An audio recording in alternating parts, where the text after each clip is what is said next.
ದಕ್ಷಿಣ ಭಾರತ್ ಹಿಂದಿ ಪ್ರಚಾರ ಸಭಾ ಮದ್ರಾಸ್ ಇವರು ನಡೆಸುವಂತಹ ಪರೀಕ್ಷೆಯಲ್ಲಿ ಒಂದಾದಂತಹ ವಿಶಾರದ್ ಪೂರ್ವಾರ್ಧ ಪರೀಕ್ಷೆ. ಇದರಲ್ಲಿ ಥರ್ಡ್ ಪೇಪರ್ ಆದಂತಹ ಕನ್ನಡ ಆಧುನಿಕ ಗದ್ಯ ಭಾರತಿ. ಇದರಿಂದ ನಾವಿವತ್ತು ಡಿಸ್ಕಸ್ ಮಾಡ್ತಿರೋದು ಗಾಡಿಯ ಪ್ರಯಾಣ. ಇದರ ಲೇಖಕರು ಎನ್ ಮೂರ್ತಿರಾವ್. ಇಲ್ಲಿ ಲೇಖಕರು ಪೂರ್ತಿಯಾಗಿ ಅವರ ಗಾಡಿಯ ಪ್ರಯಾಣದ ಅನುಭವವನ್ನು ಇಲ್ಲಿ ನಿಮಗೆ ಕೊಟ್ಟಿದ್ದಾರೆ. ಇಲ್ಲಿ ಲೇಖಕರು ಗಾಡಿ ಅಂತ ಹೇಳ್ತಿರೋದು ನಮ್ಮ ಈ ವೆಹಿಕಲ್ ಅಲ್ಲ, ಇಲ್ಲಿ ಎತ್ತಿನ ಗಾಡಿಯ ಬಗ್ಗೆ ಇಲ್ಲಿ ಅವರು ಹೇಳ್ತಿದ್ದಾರೆ.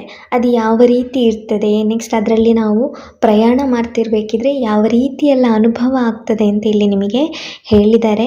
ನಾವು ಅದನ್ನೇ ಓದುವ. ನಾನಿಲ್ಲಿ ಎತ್ತಿನ ಗಾಡಿ ಅಂತ ಹೇಳುವಾಗ ನಿಮಗೆ ಒಮ್ಮೆ ಇಮ್ಯಾಜಿನ್ ಆಗಿರ್ಬೋದು ಯಾವ ರೀತಿ ಎತ್ತಿನ ಗಾಡಿ ಇರ್ತದೆ ಅಂತ. ಸೊ ನೀವು ಇಮ್ಯಾಜಿನ್ ಮಾಡಿಕೊಂಡಷ್ಟು ನಿಮಗಿದು ಪಕ್ಕಾ ಅರ್ಥ ಆಗ್ತದೆ. ನಾವಿಲ್ಲಿ ಶುರು ಮಾಡುವ. ಮೊದಲು ಇಲ್ಲಿ ಅವರು ಎಕ್ಸ್ಪ್ಲೈನ್ ಮಾಡ್ತಿರೋದು ಆಕಾಶದ ಬಗ್ಗೆ. ಸೊ ಆ ಗಾಡಿಯಲ್ಲಿ ಹೀಗೆ ಫುಲ್ ಅಂದರೆ ಕ್ಲೋಸ್ ಆಗಿರಲ್ಲ, ಎಲ್ಲ ಓಪನ್ ಇರ್ತದೆ. ನಮಗೆ ರೋಡ್ ಸೈಡ್ ಎರಡೂ ಬದಿ ಯಾವ ರೀತಿ ಇರ್ತದೆ ಅಂತ ಕಾಣ್ತದೆ, ಅದೇ ರೀತಿ ಆಕಾಶ ಕೂಡ ನಮಗೆ ಹಾಗೆ ಕಾಣಿಸ್ತದೆ. ಫುಲ್ ಓಪನ್ ಆದಂತಹ ಗಾಡಿಯಾಗಿರ್ತದೆ ಅದು. ಸೊ ಇಲ್ಲಿ ಮೊದಲಿಗೆ ಅವರು ಎಕ್ಸ್ಪ್ಲೈನ್ ಮಾಡುವಂಥದ್ದು ಆಕಾಶ ಯಾವ ರೀತಿ ಕಾಣ್ತದೆ ಅಂತೇಳಿ ಹೇಳ್ತಾರೆ. ಮೇಲೆ ತಿಳಿಯಾದ ನಕ್ಷತ್ರ ಮಂಡಿತವಾದ ಆಕಾಶ, ಮುಂದೆ ಬೆಳದಿಂಗಳಿನಲ್ಲಿ ಇಲ್ಲಿ ಶುಭ್ರವಾಗಿಯೂ ಅಲ್ಲಿ ಅಸ್ಪಷ್ಟವಾಗಿಯೂ ನೆರಳಿನ ನಡುವೆ ನುಸುಳಿಕೊಂಡು ಹೋಗುವ ರಸ್ತೆ, ಮೃದುವಾಗಿ ಬೀಸುವ ತಂಗಾಳಿ, ಎತ್ತುಗಳ ಕೊರಳಲ್ಲಿರುವ ಗೆಜ್ಜೆಯ ಶಬ್ದ, ಈ ಆವರಣದಲ್ಲಿ ಗಾಡಿಯ ಪ್ರಯಾಣವೇ ಹಿತ. ಇಲ್ಲಿ ಹೇಳ್ತಿದ್ದಾರೆ ಯಾವ ರೀತಿ ನಾವು ಗಾಡಿಯಲ್ಲಿ ಪ್ರಯಾಣ ಮಾಡ್ತಿರ್ಬೇಕಿದ್ರೆ ನಮಗೆ ಪೂರ್ತಿ ಆಕಾಶ ಕಾಣಿಸ್ತದೋ. ಇವಾಗ ನಾವು ಏನಾದರೂ ಒಂದು ಮೋಡ ಇದ್ದರೆ ನಾವು ಅದನ್ನು ಫಾಲೋ ಮಾಡಿಕೊಂಡು ಹೋದಾಗೆ ಕಾಣಿಸ್ತದೆ ನಮಗೆ.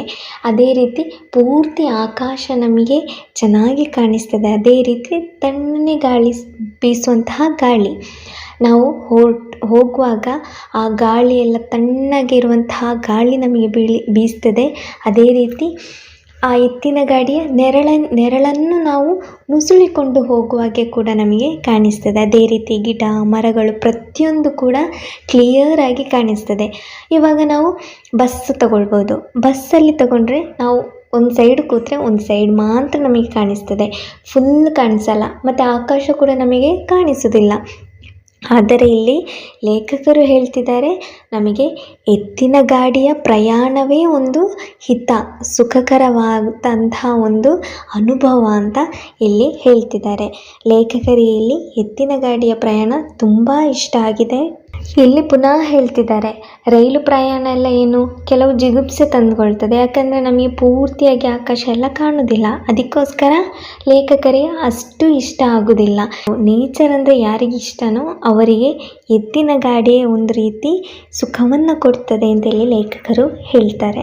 ಅದೇ ರೀತಿ ಗಾಡಿಯ ಪ್ರಯಾಣ ಮಾಡ್ತಿರ್ಬೇಕಿದ್ರೆ ಆ ಎತ್ತಿನ ಕತ್ತಲ್ಲಿರುವಂತಹ ಆ ಗೆಜ್ಜೆ ಸದ್ದು, ಅದೇ ರೀತಿ ಅದು ಓಡಾಡುವಾಗ ಅದರ ಕಾಲಿನಲ್ಲಿ ಬರುವಂತಹ ಸದ್ದು, ಇದರ ಜೊತೆ ವಿಶಾಲವಾದಂತಹ ಆಕಾಶ, ಅದರ ಜೊತೆ ಗಿಡ ಮರಗಳ ಆ ಒಂದು ತಂಪಾದಂತಹ ಗಾಳಿ, ನದಿಗಳ ಒಂದು ಹರಿಯುವುದನ್ನು ನೋಡೋದು, ಅದರ ಜೊತೆ ಈ ಗದ್ದೆಗಳನ್ನು ನೋಡಿಕೊಂಡು ಹೋಗುವುದು, ಗದ್ದೆಯಲ್ಲಿ ಕೆಲಸ ಮಾಡುವಂತಹ ಈ ಜನರನ್ನು ನೋಡ್ಕೊಂಡು ಹೋಗೋದು, ಎಲ್ಲಾದರೂ ಪರಿಚಯದವರು ಸಿಕ್ಕಿದರೆ ಅವರ ಜೊತೆ ಹಾಗೆ ನಗಾಡಿಕೊಂಡು ಹೋಗುವಂತಹ ಒಂದು ಕ್ಷಣಗಳು ಪ್ರತಿಯೊಂದು ಕೂಡ ಸುಂದರವಾಗಿರ್ತದೆ ಅಂತ ಇಲ್ಲಿ ಲೇಖಕರು ವರ್ಣನೆ ಮಾಡ್ತಾರೆ.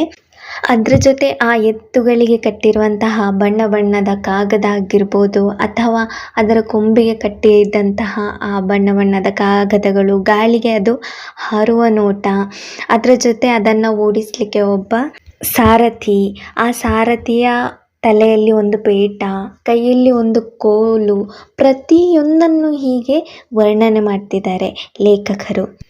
ಅದೇ ರೀತಿ ಹಿಂದೆ ಜನರಿಗೆ ಕೂತ್ಕೊಳ್ಳಲು ಹುಲ್ಲಿಂದ ಮಾಡಿದಂತಹ ಒಂದು ಆಸನ, ಅದರ ಜೊತೆ ಒರಗಿಕೊಳ್ಳಿಕ್ಕೆ ಕೂಡ ಒಂದು ಚೆನ್ನಾಗಿರುವಂತಹ ಒಂದು ಬಿದಿರಿನಿಂದ ಮಾಡಿದಂತಹ ಒಂದು ಏನು ಹೇಳ್ಬೋದು ಅದನ್ನು ಒರಗಿಕೊಂಡು ಕೂತ್ಕೊಳ್ಳಿಕ್ಕೆ, ಅದರ ಜೊತೆ ಒಂದು 10 ಜನರಿಗೆ ಕೂತ್ಕೊಂಡು ಹೋಗೋದು, ಅದರ ಜೊತೆ ನಿಂತುಕೊಂಡು ಹೋಗಲು ಕೂಡ ಅವಕಾಶ ಇದೆ.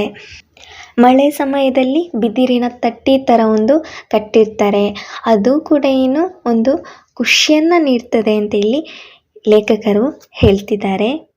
ಅದೇ ನೀವು ರೈಲು ಗಾಡಿಯನ್ನು ಎಕ್ಸಾಂಪಲ್ ಆಗಿ ತಗೊಳ್ಳಿ.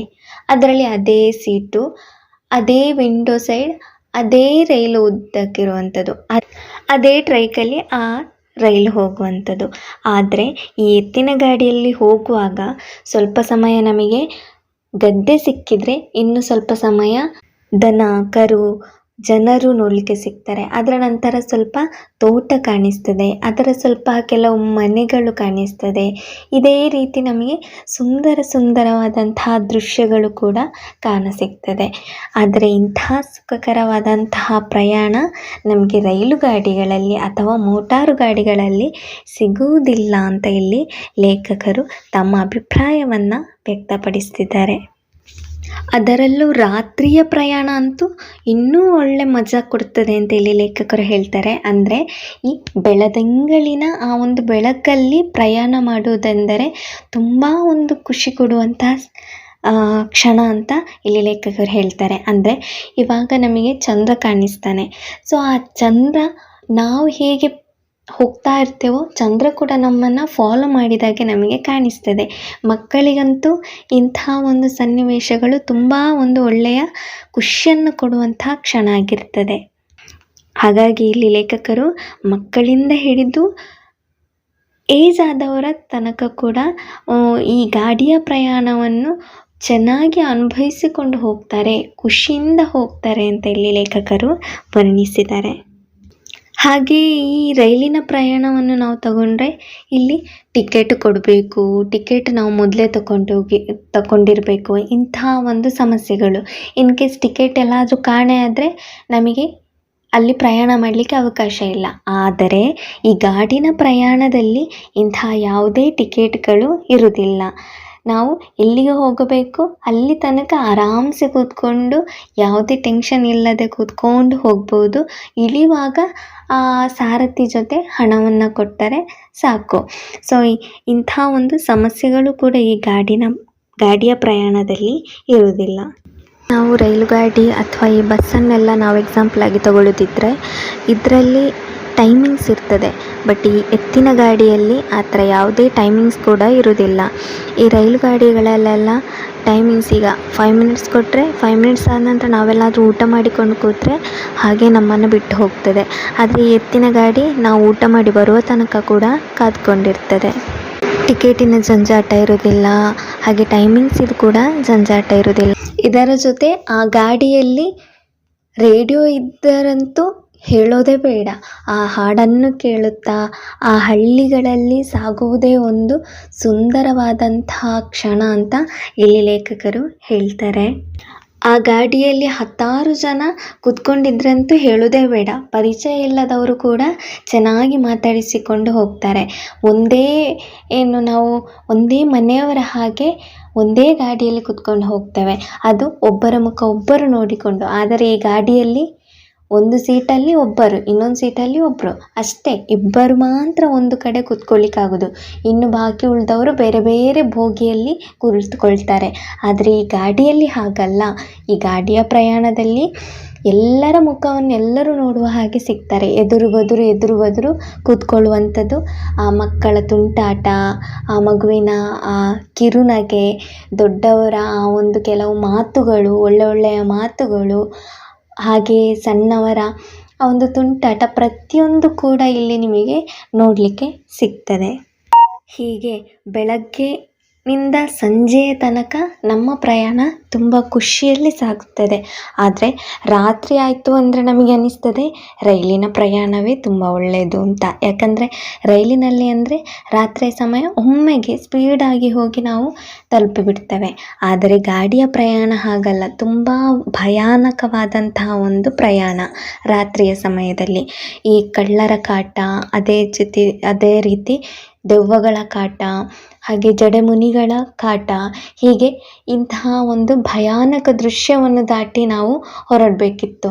ರಾತ್ರಿ ಸಮಯದಲ್ಲಿ ನಿದ್ದೆಗೆ ಜಾರುವುದೇ ಒಂದು ಭಯಾನಕವಾದಂತಹ ಕಷ್ಟಕರವಾದಂತಹ ಕೆಲಸ.